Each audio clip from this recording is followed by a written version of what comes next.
नमस्कार विद्यार्थी मित्रांनो, आपण आपल्या 12वीच्या अभ्यासक्रमामध्ये 5व्या प्रकरणाचा अभ्यास सुरू केलेला आहे.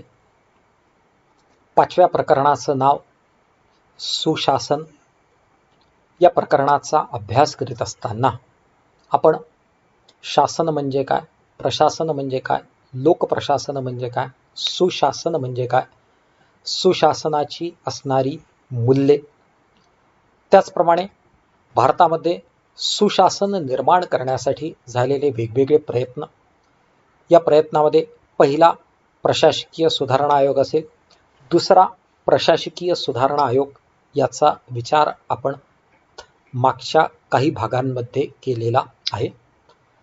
मागच्या व्हिडिओमध्ये आपण भारतामध्ये सुशासन निर्माण करण्यासाठी भारतातलं कुप्रशासन जे आहे हे बंद करून त्याऐवजी सुशासन निर्माण करणे, प्रशासनामध्ये निर्माण झालेला भ्रष्टाचार कमी करणे, यासाठी संसदेने कायदा करून लोकपाल व लोकायुक्त या दोन संस्थांची निर्मिती केलेली आहे.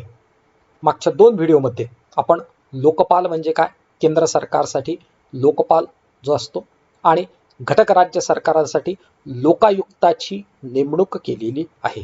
आणि मग लोकपाल लोकायुक्त यांची नेमणूक कशी होते, त्यांचे अधिकार कोणते असतात आणि त्यांची ही पद निर्माण करण्यासाठी कोणती तरतुदी करण्यात आलेल्या आहे, या सगळ्यांचा विचार आपण मागच्या व्हिडिओमध्ये केलेला आहे.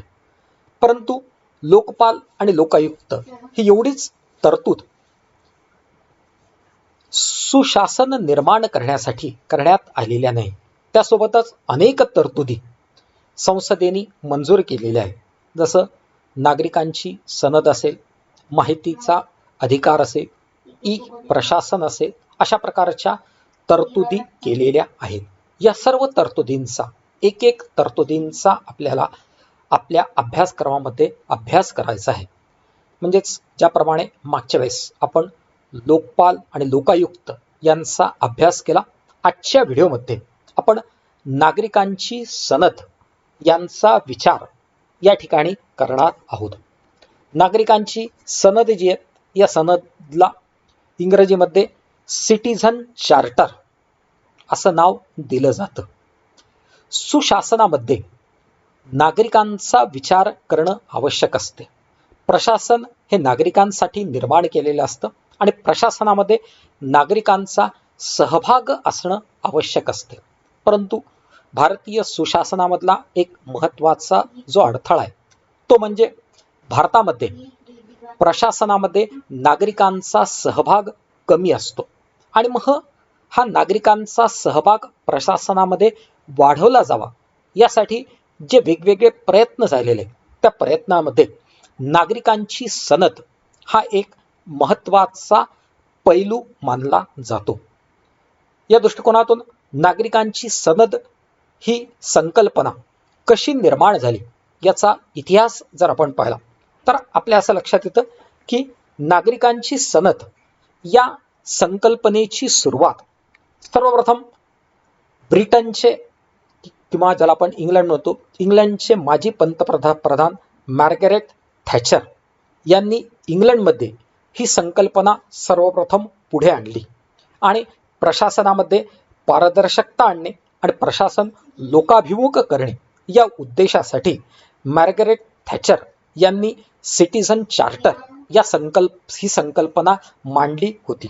त्यानंतर 1991 मध्ये ब्रिटनचे पंतप्रधान जॉन मेजर यांनी ही संकल्पना प्रशासनामध्ये प्रत्यक्षात अंमलात आणली आणि प्रत्यक्षामध्ये प्रशासनात अंमलात ही अंमलात आणून नागरिकांना सनद निर्माण करून नागरिकांच्या सनदेद्वारे नागरिकांचा प्रशासनामध्ये असणारा सहभाग वाढवण्याच्या दृष्टिकोनातून प्रयत्न जे आहेत हे प्रयत्न केलेले होते. भारताच्या दृष्टिकोनातून विचार जर आपण केला तर भारतामध्ये नागरिकांची सनद निर्माण करण्यासाठी वेगवेगळे प्रयत्न झाले. त्या प्रयत्नांचा आपल्याला या ठिकाणी विस्तृत विचार करायचा नाही. थोडक्यामध्ये या प्रयत्नांचा विचार जो आहे हा विचार जर आपण केला तर आपल्याला सांगितले की 1966 मध्ये त्यावेळेसचे भारताचे असणारे पंतप्रधान जे होते यांनी सर्व घटक राज्यांच्या मुख्यमंत्र्याची बैठक बोलावली आणि मुख्यमंत्र्याची बैठक बोलावून 1996 मध्येच त्यांनी प्रशासनामध्ये नागरिकांचा सहभाग वाढावा यासाठी नागरिकांची सनद निर्माण करण्यात यावी अशा प्रकारचं मत त्या ठिकाणी मांडलं आणि ही संकल्पना मुख्यमंत्र्यांसमोर जी आहे ही मुख्यमंत्र्यांसमोर मांडली. त्यानंतर 1966 मध्ये भारतीय प्रशासनात नागरिकांची सनद तयार करण्याचा उपक्रम सुरू झाला आणि त्याद्वारे सुशासनाच्या निर्मितीच्या दृष्टिकोनातून टाकलेलं हे महत्त्वाचं पाऊल होतं. आणि यासोबतच प्रशासनामध्ये नागरिकांचा सहभाग मिळवण्याच्या दृष्टिकोनातून प्रयत्न जे आहेत हे प्रयत्न सुरू झालेले होते. महाराष्ट्राच्या दृष्टिकोनातून विचार करीत असताना महाराष्ट्र शासन जे आहे या महाराष्ट्र शासनाने 2005 मध्ये कर्तव्य विलंब प्रतिबंधक अधिनियम जारी केला होता आणि हा अधिनियम 2006 पासून लागू करण्यात आला होता. यानुसार प्रत्येक विभागाने नागरिकांची सनद तयार करून ती कार्यालयात दर्शनी भागात लावणे मंजूर बंधनकारक केलेले आहे. म्हणजेच 2006 मध्ये कर्तव्य प्रतिबंधक अधिनियम नागरिकांना सेवा देणं हे प्रत्येक सरकारी कर्मचाऱ्याचं कर्तव्य मानलं जातं. परंतु सेवा देत असताना ते कर्तव्य विशिष्ट मुदतीत पूर्ण झालं पाहिजे. विशिष्ट मुदतीत त्यांनी सेवा दिली पाहिजे. नाहीतर आज अर्ज केला आणि 10 वर्षानंतर सेवा दिली तर त्या सेवेला कोणताही अर्थ राहत नाही. आणि जे विलंब त्या ठिकाणी लावला तर तो जो विलंब आहे त्या विलंबामुळे त्या सेवेला कोणताही अर्थ राहत नाही. म्हणून हा विलंब थांबवण्यासाठी कर्तव्य विलंब प्रतिबंधक अधिनियम महाराष्ट्र शासनाने मंजूर केला होता आणि त्यानुसार प्रत्येक सरकारी कार्यालयामध्ये नागरिकांची सनद जी आहे ही सनद दर्शनी भागामध्ये लावणं बंधनकारक जे आहे हे बंधनकारक केलेलं आहे. अशा प्रकारे थोडक्यामध्ये इतिहास नागरी सनदीचा जादूची कांडी फिरली आणि नागरी सनद लोकांसाठी लागू झाली असं नाही. त्यासाठी अनेक प्रयत्न झालेले आहेत. परंतु त्या प्रयत्नांचा आपल्याला या ठिकाणी विस्तृत प्रमाणामध्ये विचार करायचा नाही. अण्णा हजारेचंही आंदोलन मोठं त्यामध्ये झालेलं होतं. अण्णा हजारेंचंही आंदोलनातलं योगदान या ठिकाणी महत्त्वाचं मानलेलं की नागरिकांची सनद लागू करण्यामध्ये अण्णा हजारेंनी आंदोलन केलं होतं आणि त्या आंदोलनामध्ये नागरिकांची सनद जाहीर करण्यात यावी अशा प्रकारची मागणी करण्यात आलेली होती आणि त्यांचेही योगदान नागरिकांची सनद लागू करण्यामध्ये महत्त्वाचं मानलं जातं. आपल्याला या नागरी सनदीची उद्दिष्ट कोणती आहेत त्या उद्दिष्टांचा थोडक्यामध्ये विचार जो आहे हा विचार करायचा आहे. नागरिकांची जी सनद आहे या सनदाच्या उद्दिष्टांचा विचार जर आपण केला तर पहिलं उद्दिष्ट सांगितलं जातं की नागरिक हा राजा असून नागरिकांची सेवा करण्यासाठी प्रशासन आहे. म्हणजेच राजा नागरिक आहे आणि त्याची सेवा करण्यासाठी प्रशासन जे आहे हे प्रशासन आहे. या संकल्पनेवर नागरिकांची सनद ही संकल्पना आधारित आहे. थोडक्यात प्रशासनामध्ये नागरिकांचा सहभाग वाढला जो आहे हा वाढला पाहिजे आणि प्रशासनामध्ये नागरिकांचा सहभाग जर वाढवायचा असेल तर त्यासाठी प्रशासनामध्ये नागरिक हा राजा आहे आणि नागरिक हा राजा असल्यामुळे त्याला सेवा देण्यासाठी प्रशासन आहे ही संकल्पना राबवण्याच्या उद्देशातून नागरिकांची सनद जी आहे ही सनद निर्माण करण्यात आलेली आहे. त्यानंतर नागरिकाची सनद निर्माण करण्याचा दुसरा उद्देश आहे की शासन जनतेला ज्या सेवा देते त्याबद्दल प्रशासनाने उत्तरदायी असावे. सुविधांबद्दल नागरिक समाधानी झाले पाहिजे. या सर्व गोष्टींचा समावेश नागरी सनदेमध्ये होतो.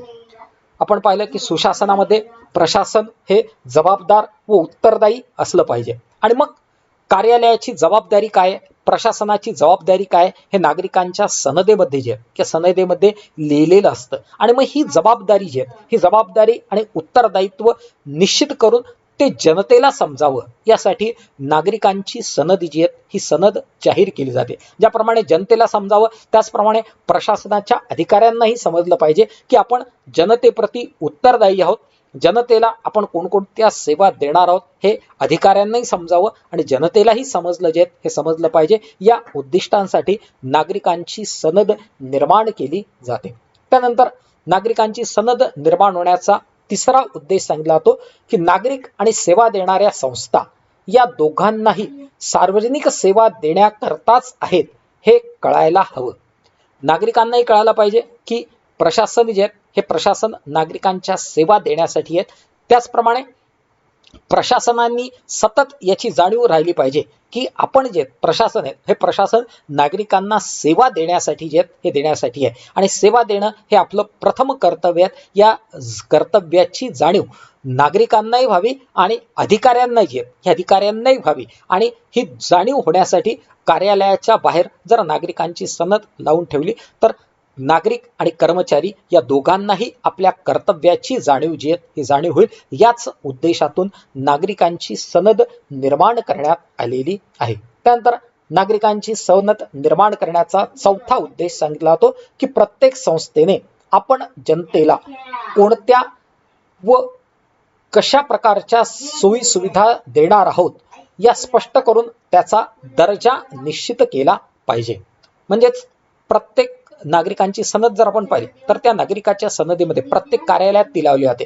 मग त्या कार्यालयाकडून कोणत्या सेवा देण्यात येणार आहेत, त्या सेवा किती कालावधीमध्ये देण्यात येणार आहे, त्याचा दर्जा कोणत्या प्रकारचा राहील, हे सगळं नागरिकांच्या सनदेमध्ये लिहिलेलं असतं. आणि मग हे त्या ठिकाणी लिहिलेलं असल्यामुळे नागरिकांचाही वेळ वाचतो, प्रशासनाचाही जो आहे हा प्रशासनाचाही वेळ जो आहे हा वेळ वाचत असतो. आणि त्याच्यामुळे नागरिकांची सनद जी असते या सनदेच्या द्वारे कोणत्या ऑफिसमध्ये कोणत्या सेवा देणार आहेत हे नागरिकांना कळतं आणि त्याच्यामुळे नागरिकांनी ती सनद वाचली की त्यांना ज्या सेवा पाहिजेत या सेवा त्या ऑफिसमध्ये मिळणार आहेत की नाही याची त्यांना जाणीव होते. आणि आपल्याला आवश्यक सेवा या ऑफिसमध्ये मिळत नसेल तर तो ऑफिसच्या कर्मचाऱ्यांचाही वेळ घेणार नाही आणि स्वतःचाही वेळ खर्च जो आहे हा खर्च घालणार नाही. दुसऱ्या ऑफिसमध्ये जाईल, दुसऱ्या ऑफिसमध्ये नागरिकांची सनद पाहिजे किंवा या ठिकाणी आपल्याला ही सेवा उपलब्ध होते की नाही आणि सनदेच्या द्वारे कोणत्या कार्यालयातून कोणती सेवा उपलब्ध होणार आहे हे नागरिकांना समजतं.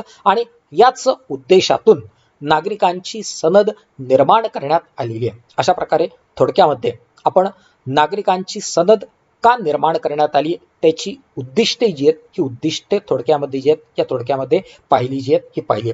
त्यानंतर ही जी नागरिकांची जी सनद आहे या नागरिकांच्या सनदेची जी वैशिष्ट्ये आहेत त्यांचा आपल्याला विचार करायचा आहे. नागरिकाच्या सनदेचं पहिलं वैशिष्ट्य सांगितलं जातं की नागरिकांची सनद हे सुशासनाचे ई प्रशासनाचे ध्येय साध्य करणारे महत्वपूर्ण साधन आहे.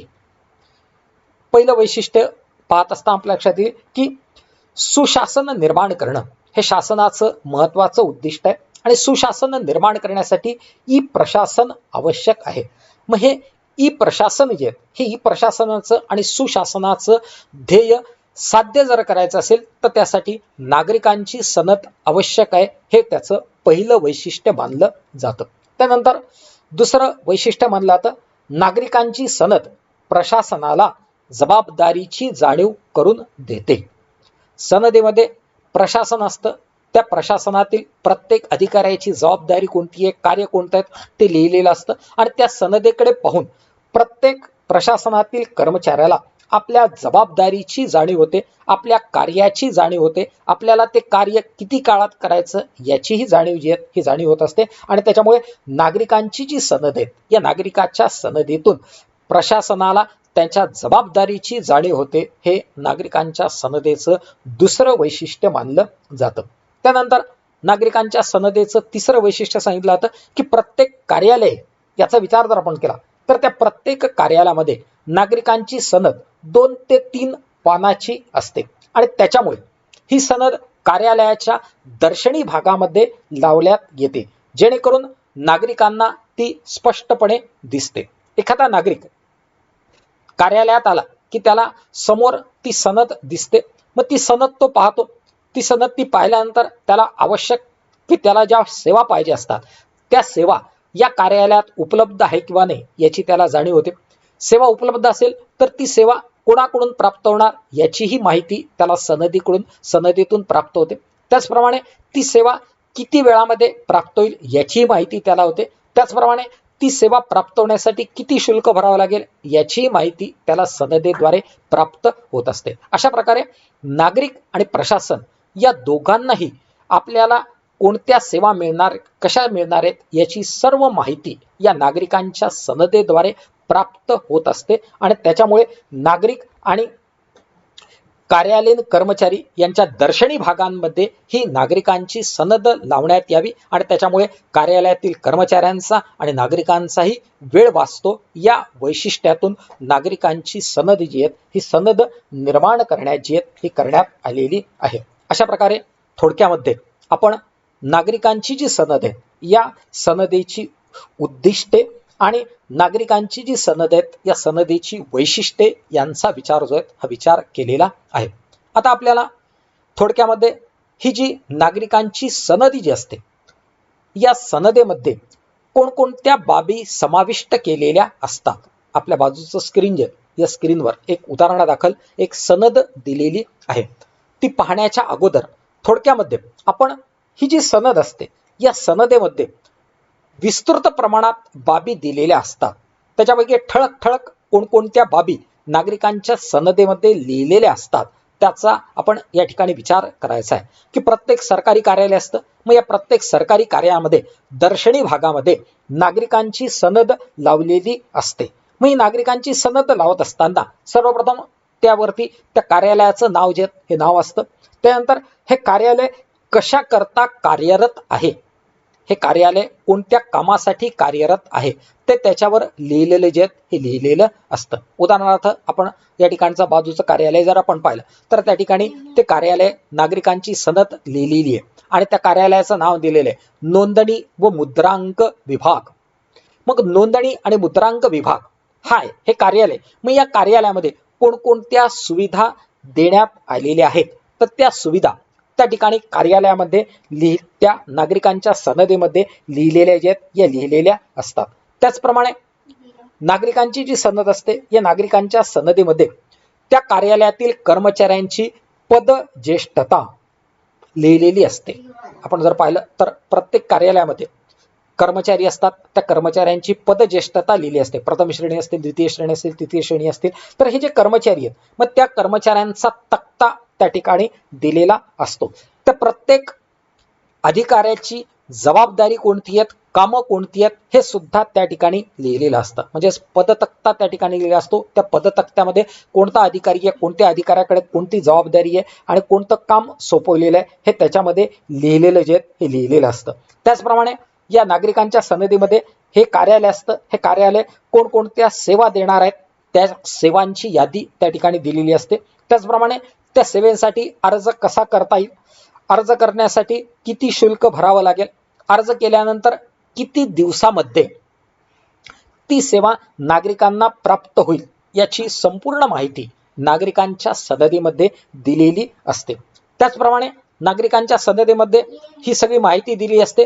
परंतु जर तुमचं याच्या बाबतीमध्ये समाधान झालं नाही तर तुम्ही तक्रार कोणाकडे करायची हे सगळे दिलेले आहेत. परंतु तुमचं या सनदेद्वारे समाधान झालं नाही किंवा या कार्यालयातील कामाबाबत तुमचं जर समाधान झालं नाही तर तुम्ही तक्रार कोणाकडे करायची, ती तक्रार कशी करायची याबाबतची ही माहिती नागरिकांची जी सनद असते या नागरिकांच्या सनदेमध्ये लिहिलेली असते. अशा प्रकारे त्याचप्रमाणे नागरिकांच्या सनदेमध्ये जनतेकडून मूल्यमापन, जसं सध्या फीडबॅक कोणती सेवा आपल्याला मिळाली की त्याच्या बाबतीमध्ये आपण फीडबॅक देत असतो. त्याचप्रमाणे हे जे कार्यालय या कार्यालयाचं मूल्यमापन जनतेकडून केलं जावं आणि मग जनतेकडून या कार्यालयाचं मूल्यमापन करीत असताना कुठे मूल्यमापनाचा आपला अभिप्राय कोणाकडे द्यायचा, कशा पद्धतीने द्यायचा याचीही माहिती नागरिकांच्या सनदेमध्ये दिलेली असते आणि त्याच्याद्वारे जनतेकडून त्या कार्यालयाचं मूल्यमापन करण्याची व्यवस्था सुद्धा नागरिकांच्या सनदेद्वारे करण्यात आलेली असते. अशा प्रकारे थोडक्यामध्ये इतर अनेक बाबी त्याच्यामध्ये असतात, परंतु आपण ठळक ठळक बाबींचा किंवा नागरिकांच्या सनदेमध्ये कोणकोणत्या बाबींचा समावेश केलेला असतो याचा ठळक ठळक उल्लेख त्या ठिकाणी केलेला जो आहे हा केलेला आहे. त्यानंतर या नागरिकांच्या सनदेचं मूल्यमापन जर आपण केलं तर आपल्याला लक्षात येतं की नागरिकांची सनद हा कायदा झालेला आहे, परंतु अनेक सरकारी कार्यालयामध्ये या नागरिकांच्या सनदीबाबत उदासीनता दिसून येते. कायदा झालेला आहे म्हणून नावापुरती कशी तरी नागरिकांची सनद कार्यालयाच्या बाहेर लावलेली असते, परंतु ती विस्तृत प्रमाणात लावली जात नाही. त्याचप्रमाणे त्रोटक अशा प्रकारची नागरिकांची सनद त्या ठिकाणी लावली जाते आणि त्याच्यामुळे नागरिकांना त्या सनदेवरून कोणताही अर्थबोध जो आहे हा अर्थबोध होत नाही. हा त्याच्यामधला एक उणीव किंवा दोष मानला जो आहे हा मानला जातो. त्याचप्रमाणे नागरिकांची सनद लावत असताना नागरिकांना त्याच्यामध्ये सहभागी करून घेणं आवश्यक असतं, परंतु नागरिकांना त्यांच्यामध्ये सहभागी करून घेतलं जात नाही. अशा प्रकारची एक उणीव नागरिकांच्या सनदी बाबतीमध्ये जे आहेत या बाबतीमध्ये केली जाते. अशा प्रकारच्या उणीवा जे आहेत या उणीवा नागरिकांच्या सनदी बाबतीमध्ये जे आहेत या बाबतीमध्ये केल्या जातात. आपण नागरिकांची सनद, उद्दिष्ट, वैशिष्ट्य आणि त्याचं थोडक्यामध्ये असणारं मूल्यमापन या सगळ्या घटकांचा विचार केला. आपल्या पुस्तकामध्ये ही जी नागरिकांची सनद आहे ही सनद थोडक्यामध्ये दिलेली जी आहे ही दिलेली आहे. त्याचं जर आपण वाचन केलं तर त्याच्यावरून आपल्या बाकीचे सगळे प्रश्न जे आहेत या प्रश्नांची उत्तरे जी आहेत ही उत्तरं मिळतात. म्हणून थोडक्यामध्ये ती जी आपल्या पुस्तकामध्ये दिलेली नागरिकांची सनद जी आहे या सनदेचं एकदा आपण या ठिकाणी वाचन करू. ते वाचन केलं की आपल्याला नागरिकांच्या सनदीबाबत मनामध्ये असणारे जे प्रश्न आहेत या प्रश्नांची थोडक्यामध्ये उत्तरं जी आहेत ही उत्तरं प्राप्त होतील. या आपल्या पुस्तकामध्ये नागरिकांची सनद देताना पहिल्यांदा लिहिलेले महाराष्ट्र शासन, महाराष्ट्र शासनाचं कार्यालय, नोंदणी व मुद्रांक विभाग. त्याच्यानंतर ठळक अक्षरामध्ये लिहिले नागरिकांची सनद, म्हणजेच विभाग आहे नोंदणी व मुद्रांक विभाग. आणि नोंदणी व मुद्रांक विभागाद्वारे नागरिकांची जी सनद आहे ती सनद या ठिकाणी लिहिलेली आहे. त्याच्यामध्ये पहिले लिहिलेले नोंदणी व मुद्रांक विभागाद्वारे नागरिकांना देण्यात येणाऱ्या सुविधांची सनद. पहिला आहे अनुक्रमांक, दुसरं आहे सेवेचा तपशील, तिसरं अर्ज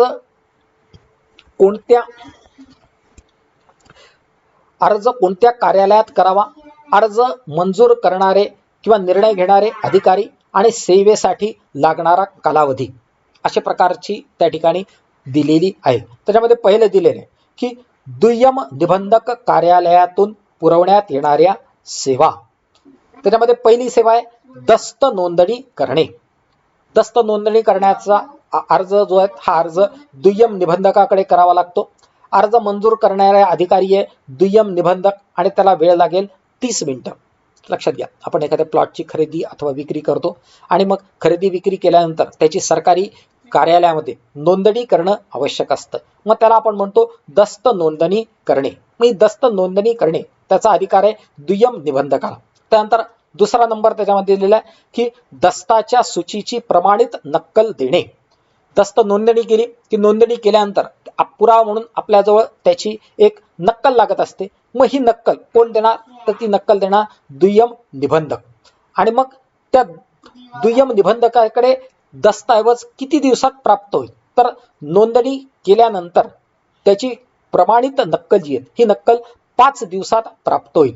म्हणजेच फेब्रुवारी 2000 नंतरचा दस्तऐवज असेल तर तो 5 दिवसात मिळेल आणि 2002च्या पूर्वीचा असेल तर त्याला 15 दिवस लागतील. कारण जुनं फाईल जे होतं हे जुनं अजून ई प्रशासनामध्ये आलेलं नाही आणि त्याच्यामुळे त्याला जास्त वेळ लागतो. नवीन ई प्रशासनामध्ये आलेले असल्यामुळे ते ताबडतोब प्राप्त जे हे प्राप्त होतं. त्यानंतर तिसरे दस्ताची प्रमाणित नक्कल देणे. दुय्यम निबंधक 5 दिवस आणि 15 दिवस दोन्ही त्या ठिकाणी सारखं जे आहेत हे सारखं आहे. त्यानंतर 4 नंबर दिले शोध उपलब्ध करणे. की एखादी प्लॉट असेल मग तो प्लॉट कुठे आहे काय आहे याबाबतची नक्कल जर पाहिजे असेल तर त्याला म्हणतात शोध उपलब्ध करणे. तर तो त्याचा अर्ज दुय्यम निबंधकाकडेच करावा लागेल. तो देण्याची जबाबदारी सुद्धा दुय्यम निबंधकाचीच आहे आणि ती त्याच दिवशी त्या ठिकाणी दिली जाते. त्यानंतर 5वं दिलेले नोटीस ऑफ इंटरमेशन फाईल करून घेणे. याचा अर्जही दुय्यम निबंधकाकडे करावा लागतो. अर्ज केल्यानंतर तो देण्याची जबाबदारी सुद्धा दुय्यम निबंधकाची असते आणि अर्ज केल्यानंतर 2 तासाच्या आत त्याची नक्कल तुम्हाला दिली जाते.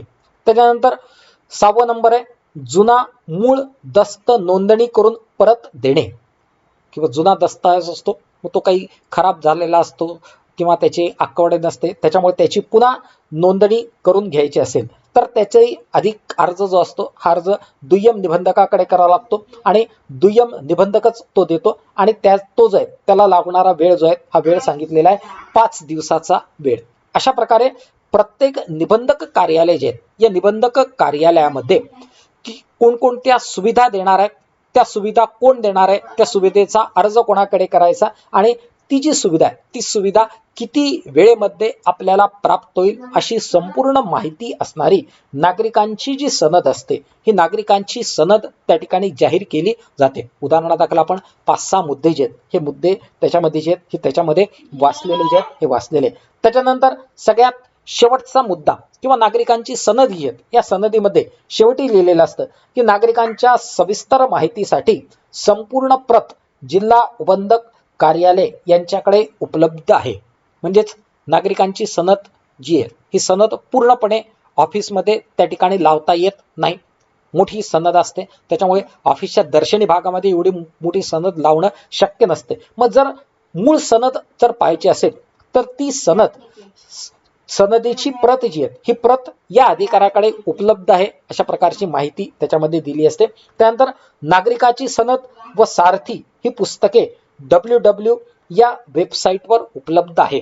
प्रत्येक कार्यालय असतं, प्रत्येक कार्यालय आता ई प्रशासन झालेलं आहे आणि प्रत्येक कार्यालयाची वेबसाईट आहे. मग या वेबसाईटवर तुम्हाला या ठिकाणी थोडक्यामध्ये माहिती जर उपलब्ध होत नसेल तर वेबसाईटवर जायचं आणि वेबसाईटवर गेल्यानंतर त्या वेबसाईटवर त्या कार्यालयातून कोणत्या सुविधा मिळणार, कशा सुविधा मिळणार या नागरिकांच्या सनदीची सविस्तर माहिती तुम्हाला या वेबसाईटवर उपलब्ध राहील अशी ही माहिती त्या वेबसाईटचं नाव त्या सनदेमध्ये त्या ठिकाणी लिहिलेलं जे आहे हे लिहिलेलं असतं. त्याचप्रमाणे आज ऑनलाईन सुविधा झालेल्या आहेत आणि त्याच्यामुळे या सुविधा जर तुम्हाला ऑनलाईन घ्यायच्या असतील तर त्यासाठी कोणत्या वेबसाईटवर तुम्हाला जायचं ती पण वेबसाईट या नागरिकांच्या सनदेमध्ये जे आहेत या सनदेमध्ये लिहिलेले जे आहेत हे लिहिले असतं. त्याचप्रमाणे तुम्हाला काही समस्या आली असेल तर ती तक्रार निवारण करण्यासाठी किंवा तुमच्या मदतीसाठी त्या ठिकाणी फोन नंबर दिलेला असतो आणि त्या फोन नंबरवर तुम्ही चौकशी करून त्या संदर्भामध्ये जे आहेत त्या संदर्भातली माहिती जी आहे ही माहिती घेऊ शकतात. अशा प्रकारे